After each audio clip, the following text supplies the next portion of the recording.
So ayun guys, tinanghali na tayo ng gising dahil sa sobrang tuwa kagabi dahil sa ating mga naging subscribers kagabi at sa maraming views, 100 views in just 3 hours.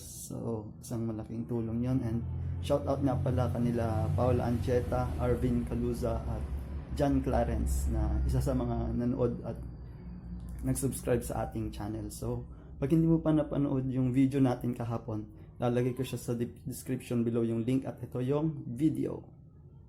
So sana panoorin nyo at kita naman sa aking damit na hindi pa napalitan dahil ito pa yung damit ko kahapon sa content natin.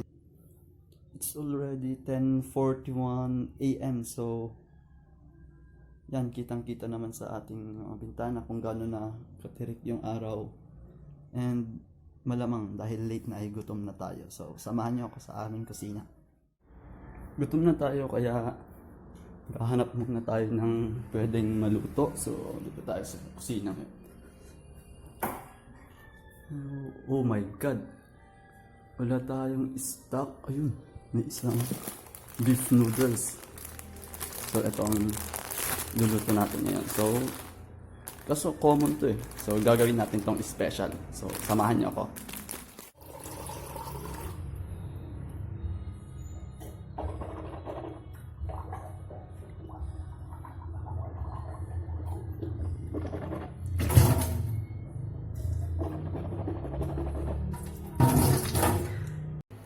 Meron din tayo dito mga extra spices. Yan, tuyo na. Wala na rin tayong stock. So ito na lang siguro maliit. And then kuha tayo ng konting onion leaves. So pwede na siguro to. Ano pa ba? Wala na tayong pwedeng maihalo. Yung itlog. So tara, kuha tayong itlog. Ayun, dami ah. So mahilig tayo sa itlog. Ayan, so buboil muna natin yung tubig and then yan. Luto natin yung isang itlog. So, habang piniprepare natin yung iba para hindi sayang yung oras tsaka hindi sayang yung gasol. So tara. At luto na nga yata yung ating itlog. So nagbo-boil na siya. So pwede na natin patayin yan. Tapos iwaan na lang natin para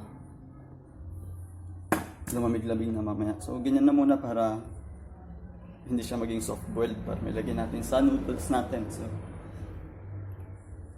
or pwede yatang ibabad sa tubig.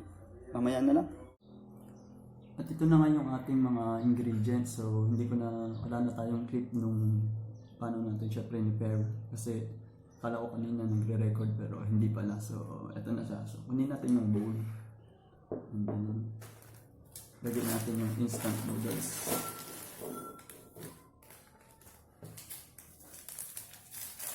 Seasoning. Lagyan na natin itong egg. Kamayin na natin kasi tayo rin naman kakain. So, gusin natin yung plating niya. Mga spices.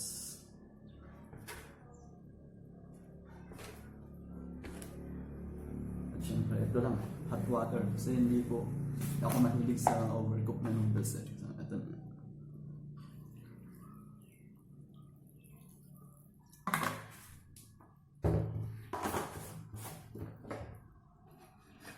And then, tatakpan lang natin for about 3 minutes. So, hintayin natin. Sa wakas ay luto na yung ating noodles at pwede na tayong kumain. Ito mga pala yung outcome niya. So, tignan nyo.